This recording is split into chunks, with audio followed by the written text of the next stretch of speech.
A new beginning. The morning sun stretched its golden fingers across Oak Ridge Lane, casting warm light on the well-manicured lawns and pristine houses that lined the street.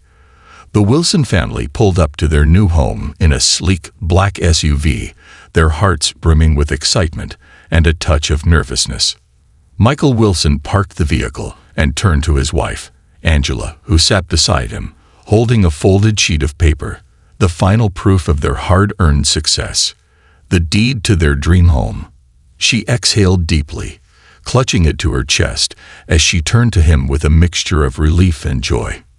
"We finally made it, Mike." He smiled and squeezed her hand. "Yeah, baby, we did." In the back seat, their 12-year-old son Ethan and 8-year-old daughter Jasmine were already unbuckling their seatbelts, practically vibrating with excitement. "Can we go look inside now?" Ethan blurted out, his eyes wide with wonder. "Can I pick my room first?" Jasmine squealed, already envisioning pink walls and fairy lights. Michael chuckled. "Let's get inside before you start redecorating, sweetheart." The Wilsons stepped out of the SUV and took in the sight of their new home. It was a beautiful 2-story house with a wraparound porch, white shutters, and a large front yard. The flower beds were neatly arranged, and the freshly painted front door stood as a symbol of the fresh start they had longed for. Angela closed her eyes for a moment, inhaling deeply. The scent of cut grass and blooming roses filled the air. It was perfect. Or so they thought. Across the street, behind the heavy drapes of a large brick home, Richard and Margaret Thompson stood watching. Richard, a retired businessman with neatly combed gray hair and a deep scowl, folded his arms across his chest. "Well, would you look at that?" Margaret, her pearl necklace resting against a pristine white blouse, let out a dramatic sigh. "Just what this neighborhood doesn't need." Richard grunted in agreement, his eyes never leaving the Wilsons. "Oak Ridge Lane is a respectable place. We worked hard to keep it that way." Margaret nodded, her lips tightening. "And now, we have them moving in." The disdain in her voice was unmistakable. She prided herself on maintaining what she called standards in their neighborhood. She had hosted garden parties, organized charity auctions, and built a social circle of people who, like her, believed in keeping the neighborhood exclusive. The Wilsons, in her eyes, were a threat to everything she had cultivated. Richard took a sip of his coffee and muttered, "If we don't do something now, this street will never be the same." Margaret's fingers curled around the curtain fabric as she watched Ethan and Jasmine race toward their new front door, their innocent laughter drifting through the air. Her nose wrinkled in distaste. "It starts with one family," she said darkly. "Then, before you know it, there will be more." "And then what?" Richard's jaw tightened. He didn't have to say what he was thinking. They both knew. Inside the Wilsons' home, the atmosphere was electric with excitement. Jasmine ran from room to room, her tiny feet thudding against the polished wooden floors. "Mommy, Daddy, look how big my room is." Angela laughed, watching her daughter spin in circles in the middle of an empty bedroom. "It's perfect, baby." Michael carried a large box labeled Kitchen Essentials toward the back of the house. "Ethan, come help me unload the car, buddy." Ethan, who had been checking out the backyard, groaned. "Aw, man, I was just about to see if I could climb that tree." Michael smirked. "The tree isn't going anywhere, son." As Ethan reluctantly followed his dad outside, Angela stood in the middle of the living room, taking it all in. The space was filled with natural light, and the high ceilings gave it an airy, open feel. She could already imagine cozy Sunday mornings here, with the smell of pancakes drifting through the house and jazz playing softly in the background. This was home. But as she glanced out the large bay window, movement across the street caught her eye, a curtain shifting, just slightly. Angela frowned, her heart sinking with unease. She knew that feeling. She had felt it before. As the afternoon wore on, the Wilsons continued unpacking, filling their new space with love, laughter, and personal touches. Michael hung up framed family photos along the hallway. Angela carefully unwrapped a set of delicate china plates, a wedding gift from her late grandmother. Ethan and Jasmine argued over who got the bigger closet. But outside, the Thompsons were already setting their plan in motion. Margaret wasted no time. She put on her best concerned neighbor expression and made her way down the block, knocking on doors. "Have you seen the new family?" she asked, her voice tinged with a mix of worry and disapproval. "At the Petersons' house," she whispered. "I hear they're from the city. You know how things are there." At the Walkers' home, she wrung her hands dramatically. "We have to think about property values. If we're not careful, things could change fast around here." Some neighbors nodded in agreement, though others hesitated. Not everyone in Oak Ridge Lane shared the Thompsons' deep-seated prejudices, but Margaret was persuasive, and the seeds of doubt were planted. By evening, Richard had already made a few calls to the Homeowners Association, to friends and local law enforcement, and to anyone who might listen. "This neighborhood is a community," he said firmly, "and we need to protect it." The message was clear. The Wilsons were not welcome. Back at the Wilsons' home, the family gathered in the kitchen, sharing a celebratory dinner of takeout pizza and soda. "To new beginnings," Michael said, raising his glass. "To our new home." Ethan and Jasmine cheered, clinking their drinks together. Angela smiled, but something gnawed at her. She had seen the way their new neighbors looked at them. She had caught glimpses of whispered conversations and sideways glances, and she knew, deep down, that this move wouldn't be as simple as they had hoped. She reached for Michael's hand, squeezing it tight. No matter what came their way, they would stand strong, because this was their home now. And no one was going to take that away from them. Whispers in the dark. The sun dipped below the horizon, painting the sky in streaks of orange and purple as the Wilson family finished unpacking the last of their boxes. The house was beginning to feel like a home. Angela had already arranged family photos along the fireplace mantel. The scent of fresh linen filled the upstairs bedrooms, and Jasmine had claimed a corner of the living room for her stuffed animal collection. But despite the warmth inside their home, an unsettling chill crept through the neighborhood. Michael stepped onto the porch, stretching his arms. He took a deep breath, inhaling the crisp evening air. Across the street, porch lights flickered on, casting long shadows against the pavement. He noticed that some houses had their curtains drawn, except for one, the Thompsons' house. Through the large bay window, he could see Richard and Margaret sitting at their dinner table, but they weren't alone. 3 other couples had joined them, their faces twisted in tight expressions as they spoke in hushed voices. Michael's stomach tightened. Something wasn't right. Inside the Thompsons' home, Margaret placed a tray of coffee and tea on the table as the conversation grew tense.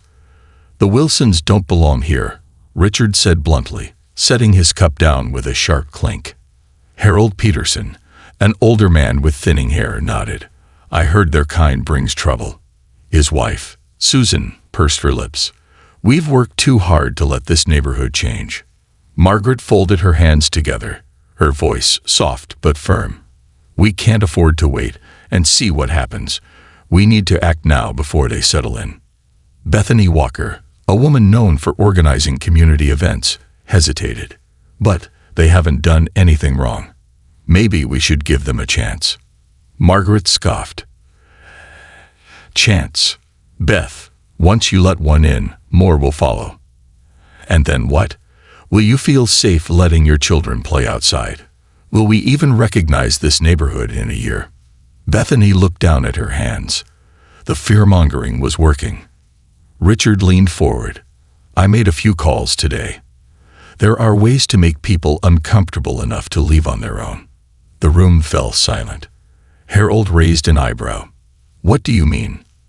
Richard smirked. "Harassment.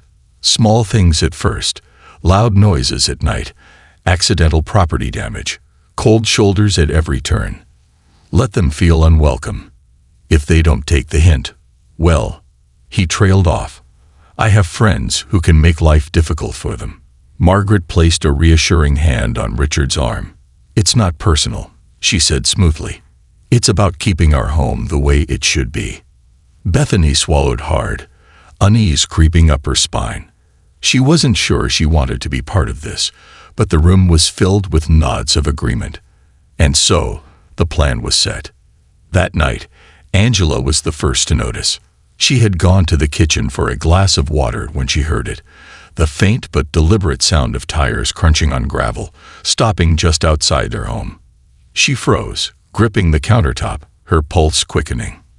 Through the window, she saw two figures standing near their maillocks. One of them, a man, was carrying something. A bag. A container. Her breath hitched as he reached inside and scattered something onto their lawn. Angela's heart pounded. Were they vandalizing their property? She quickly turned off the kitchen light, moving toward the window with slow, cautious steps. Then, just as suddenly as they had arrived, the figures hurried back into their car and drove away. Angela rushed to wake Michael. The two of them stepped onto the porch, the night air thick with silence. Michael pulled out his phone, turning on the flashlight. As he directed the beam toward their lawn, his chest tightened. Trash. Not just random garbage, but deliberately placed filth, rotten food, broken eggs, and the unmistakable stench of something foul. Angela pressed a hand to her mouth. Oh my God. Michael's jaw clenched. He had seen things like this before, but he never thought he'd be dealing with it in his own front yard. Angela's voice trembled. We should call the police. Michael exhaled sharply, his muscles tense. And tell them what? That someone left trash on our lawn. She hesitated. It's more than just trash, Mike. This is a message. He looked down at the mess again, then at the empty street. It was a message. And it was only the beginning. The next morning, Ethan and Jasmine ran downstairs, ready for their first day at their new school. Dad, can I ride my bike after school? Ethan asked, stuffing a granola bar into his backpack. Of course, Bud, Michael said with a smile, though his thoughts were elsewhere. Angela, who had barely slept, forced a cheerful tone. Jasmine, are you excited for your new class? Jasmine nodded, swinging her backpack over her shoulder. Will I make friends today? Angela knelt in front of her daughter, brushing a strand of hair behind her ear. Of course you will, sweetheart. You're amazing. Jasmine beamed, giving her mom a big hug before running out the door. Angela's smile faltered as she turned to Michael. We need to do something. Michael nodded. I'll set up security cameras after work. Angela sighed. I just don't understand why people hate us before they even know us. Michael wrapped an arm around her shoulders. Because people like that are scared. And when people are scared, they get desperate. Angela leaned into him, letting out a deep breath. Then we better be ready.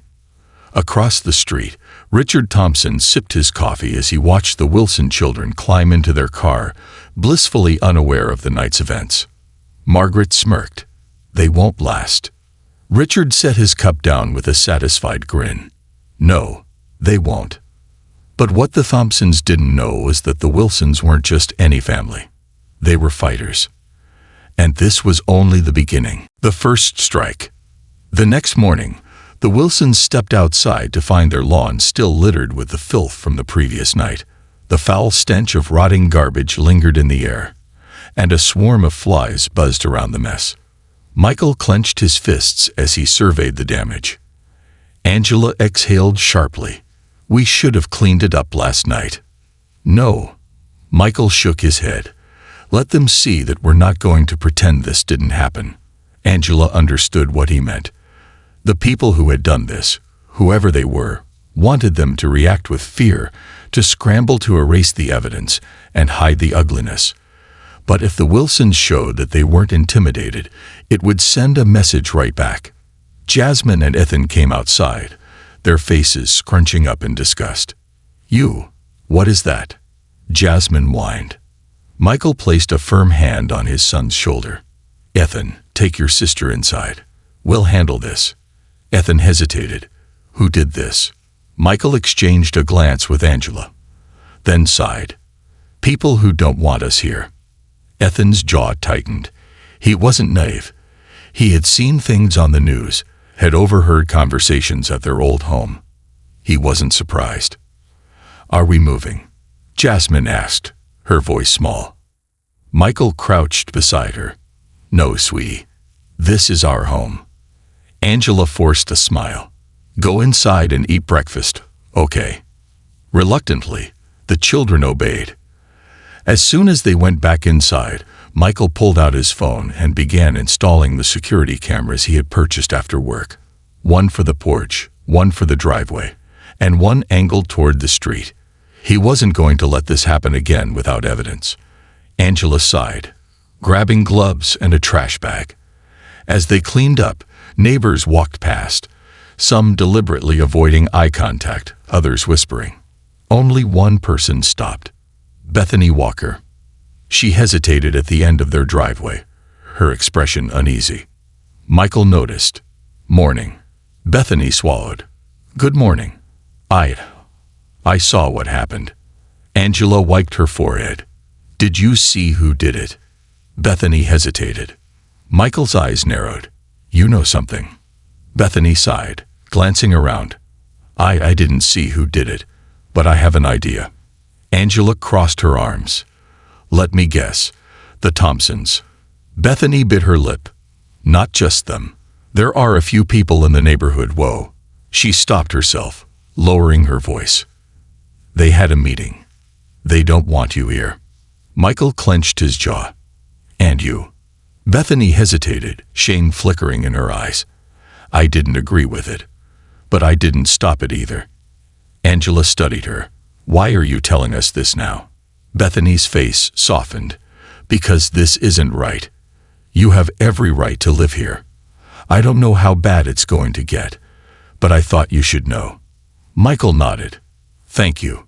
Bethany gave a weak smile before walking away. Angela exhaled. "Well, at least we know who we're dealing with." Michael wasn't convinced. "I don't think they're done." And he was right. Escalation. That night, as the Wilsons settled in for bed, Michael's phone buzzed. Security camera alert. Motion detected. Michael bolted upright. He tapped the app, opening the live feed. His breath hitched. 2 masked figures were in their front yard.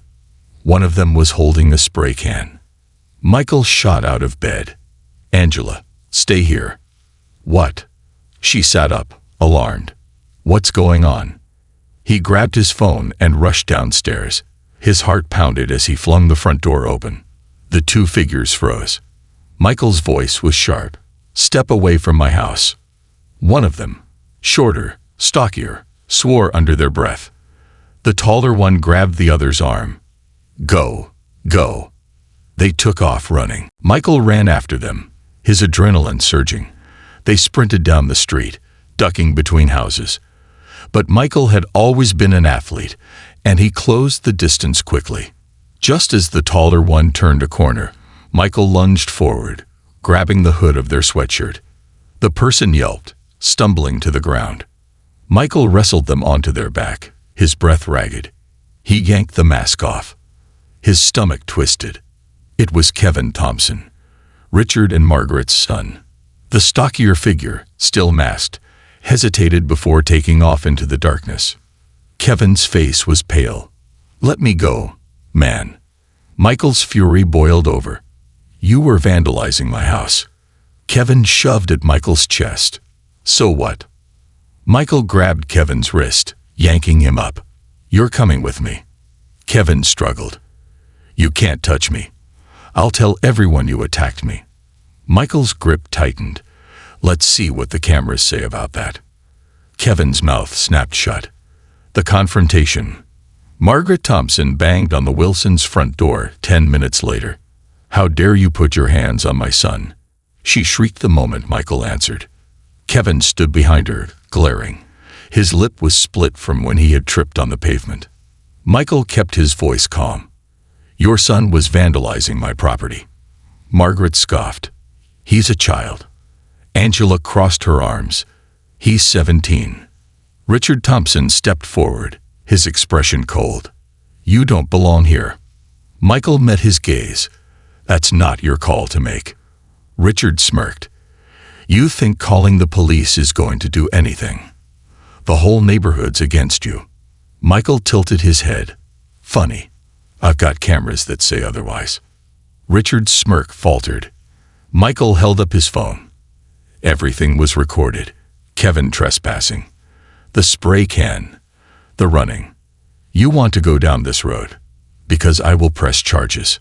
Margaret's face twisted with rage. You wouldn't dare. Angela smirked. Try us. The Thompsons stood frozen. Finally, Richard grabbed Kevin's arm, pulling him away. This isn't over. Michael watched them go, his body still buzzing with adrenaline. Angela exhaled. We're making them nervous. Michael nodded. Good. But deep down, he knew this was only the beginning. Standing their ground, Michael barely slept that night. Even after the Thompsons had stormed off, the tension in the air remained thick, suffocating. Every creak of the house, every gust of wind outside made him sit up, alert. He wasn't afraid, but he wasn't naive either. Angela lay beside him, staring at the ceiling. You think they'll try something else? Michael exhaled. They already have. And now that we caught their golden boy, they're desperate. Angela turned her head toward him. Then what's our next move? Michael clenched his jaw. We don't back down. A message left in the dark. The next morning, just as dawn painted the sky with streaks of orange, Jasmine's scream shattered the morning silence. Daddy. Mommy. Michael and Angela bolted out of bed. Jasmine was standing outside, her tiny frame trembling. She pointed at the front of the house, her lips quivering. Michael followed her gaze. His stomach dropped. Spray painted across their garage door, in large, dripping red letters, were the words, "Leave now." Angela gasped. Oh my God. Ethan stood behind Jasmine, his fists clenched. They did this. His voice was shaking, but his eyes burned with fury. Michael swallowed the lump in his throat. He felt it too. Rage, a deep, simmering rage. But he couldn't let it take over. He needed to be smart. Angela's hands trembled. What if this gets worse? What if? Michael placed a hand on her shoulder. We're not leaving. His voice was firm. Angela met his gaze. For a moment, she looked uncertain. Then, after a deep breath, she nodded. Michael turned to his son. Ethan, take Jasmine inside. Ethan hesitated. But, now. With a reluctant nod, Ethan led Jasmine back inside. Michael took his phone out and snapped pictures of the vandalism. Then he dialed the police. The officers arrived. 20 minutes later, a police car pulled up. 2 officers stepped out, one tall, middle-aged, and unimpressed. The other younger, his expression unreadable. The older officer, whose badge read Skeet Doherty, barely glanced at the garage before speaking. Morning, sir. What seems to be the issue? Michael gestured to the words. We had someone vandalize our property last night. Seat. Doherty scratched his chin, squinting at the garage. And you didn't see who did it? Michael tightened his grip on his phone. No, but we have security cameras. That got the officer's attention. Footage. Michael nodded and pulled up the video feed. He handed the phone over. The younger officer, Patrolman Green, leaned in to watch. The footage showed 2 figures sneaking up to the house, one spraying the words on the garage while the other kept watch. Both wore hoodies, but their faces were visible for a split second when they turned toward the streetlight. Michael recognized them immediately. The Thompsons, Richard and Margaret's other son, Brandon, and a neighbor, Frank Miller. Seat. Doherty sighed. Teenagers. Michael narrowed his eyes. And? The officer hesitated. Sir, I understand this is frustrating, but... Michael's patience snapped. Frustrating. He gestured to the garage. My kids had to see that this morning. What if they escalated? What if next time it's our windows? Or our car? Or worse? Seat. Doherty held up a hand. I get it, but we can't arrest them over graffiti. Michael took a deep breath, reining in his anger. Then file a report. Make it official. The officer hesitated again. Patrolman Green cleared his throat. He's right, Sarge. We should document this. Seat. Doherty exhaled sharply. Fine. He pulled out his notepad. You want to press charges? Michael didn't hesitate. Yes.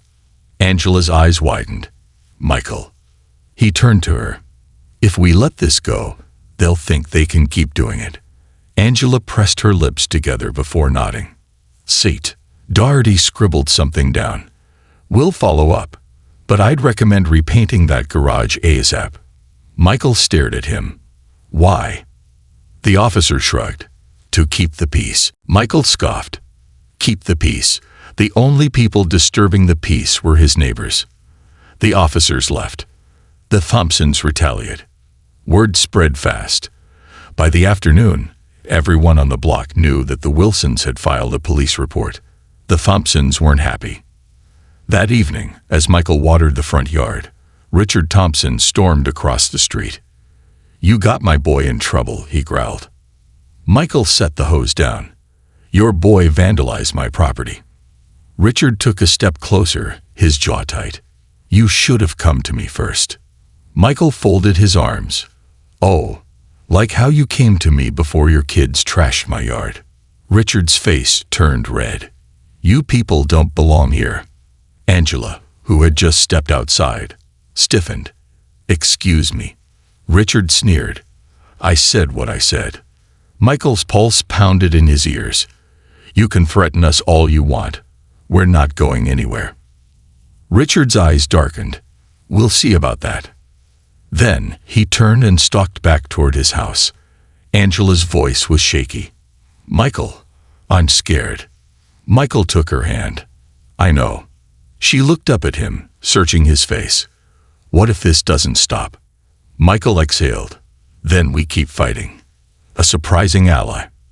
The next morning, as Michael and Angela sipped their coffee on the porch, a car pulled up in front of their house. Bethany Walker stepped out. She looked around nervously before walking up the driveway. Angela straightened. Bethany's hands shook. I heard what happened. And I need to tell you something. Michael's stomach tightened. What is it? Bethany swallowed hard. Richard and some others. They're planning something. I don't know what, but I heard them talking last night. Angela's grip on her mug tightened.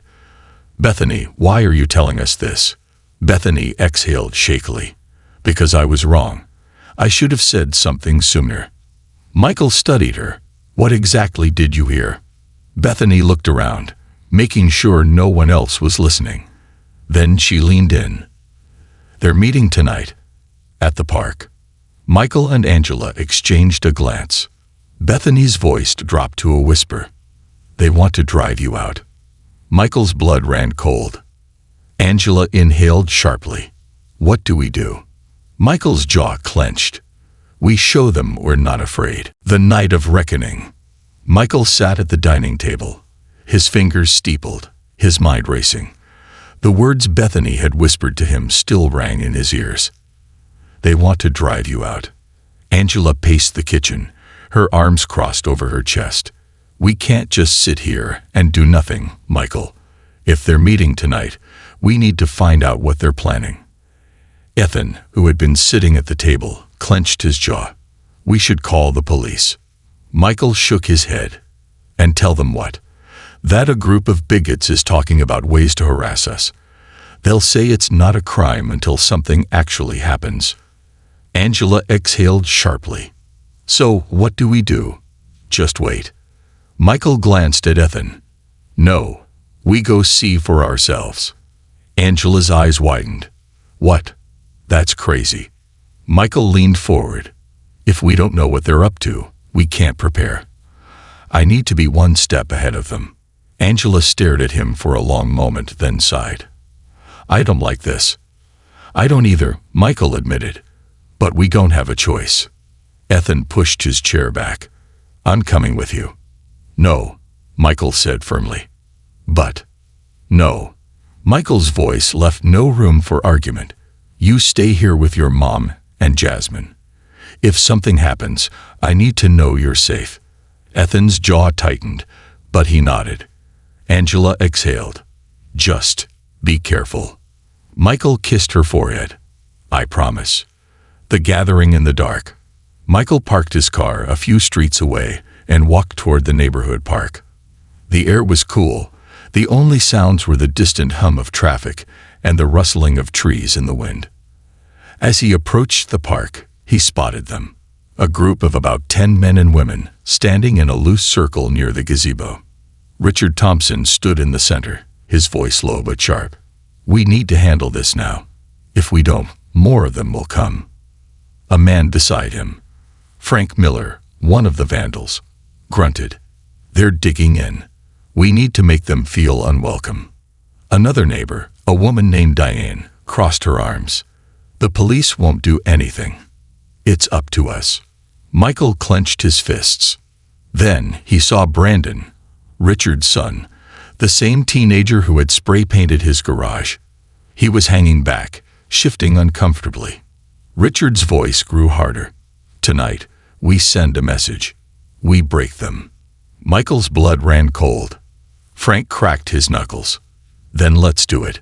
Michael turned and slipped away, his heart pounding, a house on high alert. When Michael returned home, Angela was waiting by the door, anxiety written all over her face. "What did you hear?" she asked. Michael closed the door behind him. "They're planning something. Tonight." Angela's breath caught. "Michael." He took her hands. "We need to be ready." Ethan stepped into the room. "I'll stay up." Michael nodded. "Me too." Angela hesitated, then squared her shoulders. "I will too." They moved quickly. Michael turned on all the exterior lights. Ethan grabbed his baseball bat. Angela locked every door and window. Jasmine, still half asleep, wandered into the living room. "Why are the lights on?" Angela knelt in front of her.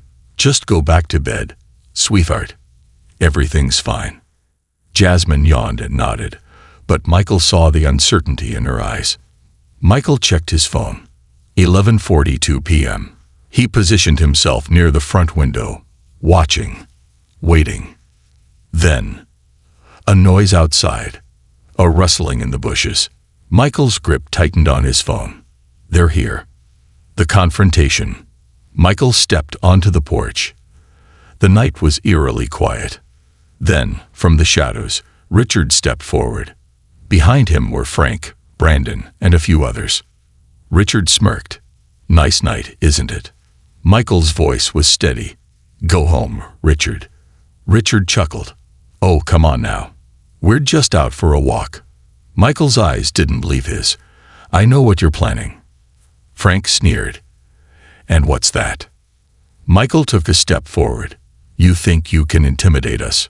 Scare us out? It won't work." Richard's smirk faded. "You don't belong here."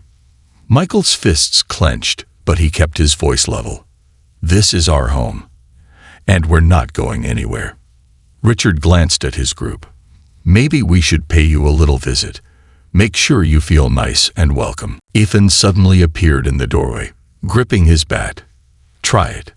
Frank took a step forward, but then a voice rang out. "Is there a problem here?" Everyone turned. Bethany Walker stood at the edge of the yard. Behind her were 3 more neighbors. Richard's face darkened. "Bethany, this isn't your concern." She lifted her chin. "It is now." More neighbors began stepping onto their porches, a few at first, then more. Lights turned on. Curtains shifted. People were watching. Richard's group exchanged uneasy glances. Michael took a step forward. "Looks like the neighborhood is watching." Richard's jaw tightened. Then, without another word, he turned and walked away. One by one, his followers followed. Frank spat on the ground before leaving. Brandon hesitated. Then, with one last look at Michael, he turned and walked off. Michael exhaled, tension draining from his shoulders. Bethany walked up to him. "Are you okay?" Michael nodded. "Thanks to you." She smiled faintly. "I guess it's about time I chose the right side." Michael looked at the retreating figures of the Thompsons. The war wasn't over. But tonight, they had won. A new dawn for Elmwood Avenue. The tension still hung in the air long after Richard and his group had left. Michael stood on the porch, his heart still pounding, watching as the last of their shadows disappeared down the street. The neighborhood had witnessed everything, and for the first time, the power dynamics had shifted. Angela exhaled, her grip on the doorframe loosening. "Michael, it's over." He nodded, though deep down, he knew it wasn't completely over. People like Richard didn't back down so easily. They regrouped. They found new ways to make life difficult. But tonight had shown that the Matthews family wasn't alone. Bethany Walker and the other neighbors who had stepped forward had drawn a line. And Richard knew it. Ethan leaned against the porch railing, still gripping the baseball bat. "You think they'll try something else?" Michael sighed. "Probably." Bethany crossed her arms. "They might, but they know now that we won't just stand by." She turned to Michael. "You're not alone in this anymore." For the first time in weeks, Michael truly believed it. The aftermath. The next morning, word had spread through the neighborhood about what had happened. People who had been silent before now found themselves forced to take a stance. Some, like Bethany, stepped forward to openly support the Matthews family. Others, still afraid of rocking the boat, kept their distance. And then there were those who were furious that their plan had failed. Michael wasn't surprised when he saw Richard Thompson and Frank Miller standing across the street that morning, whispering to each other with sour expressions. Angela came up beside him, holding a cup of coffee. "They're still watching." Michael smirked. "Let them." That day, several neighbors stopped by. Some just offered a polite hello, while others apologized for not standing up sooner. Mrs. Patel, who lived a few houses down, knocked on their door with a basket of homemade bread. "I should have spoken up earlier," she admitted. "I hope you'll accept this as a small token." Angela smiled warmly. "Thank you. It means a lot." Slowly but surely, the neighborhood was changing. Richard's last stand. But not everyone was ready to move forward. That evening, as Michael and Ethan worked in the garage, Angela came rushing out. "Michael, the HOA just sent us a letter." Michael wiped his hands on a rag. "Let me guess. Something ridiculous." Angela handed him the letter, her face tight with frustration. "They're claiming we violated neighborhood guidelines. Something about our lawn not meeting community standards." Michael's eyes narrowed as he read. "This is nonsense." Ethan scoffed. "It's Richard, isn't it?" Michael nodded. "Yeah, he's not done yet." Angela crossed her arms. "So, what do we do?" Michael folded the letter and set it on the workbench. "We fight it." Angela sighed. "That means going to the HOA meeting." Michael smirked. "Then let's give them a meeting they won't forget." The HOA showdown. 2 days later, the HOA meeting was held at the community clubhouse. Michael and Angela arrived early, taking seats near the front. They weren't alone. Bethany Walker, Mrs. Patel, and a few other supportive neighbors sat beside them. Richard sat at the head of the table, smug as ever. "Let's get started," he said, shuffling papers. "We have some complaints to address." Michael folded his arms. "Yes, let's." Richard cleared his throat. "First, we have concerns about the Matthews family's adherence to neighborhood standards. Their lawn." Bethany cut in. "Their lawn is fine. I checked myself." Richard's lips thinned. "Nonetheless, complaints have been made." Mrs. Patel spoke up. "By whom?" Richard hesitated. "That's not relevant." Michael leaned forward. "Oh, but it is. If you're going to accuse us of violating rules, we have the right to know who's making the complaint." Richard's jaw tightened. "The HOA has the authority to address concerns raised by homeowners." Angela raised an eyebrow. So just to clarify, you're saying anyone can file a complaint without proof, and the HOA will act on it. Richard's face reddened. That's not what I... Bethany turned to the rest of the room. This is ridiculous. We all know what this is about. Richard and his friends don't want the Matthews family here, so they're trying to use the HOA to force them out. A murmur went through the room. One of the board members, a woman named Carol, frowned. Richard, is this true? Richard sputtered.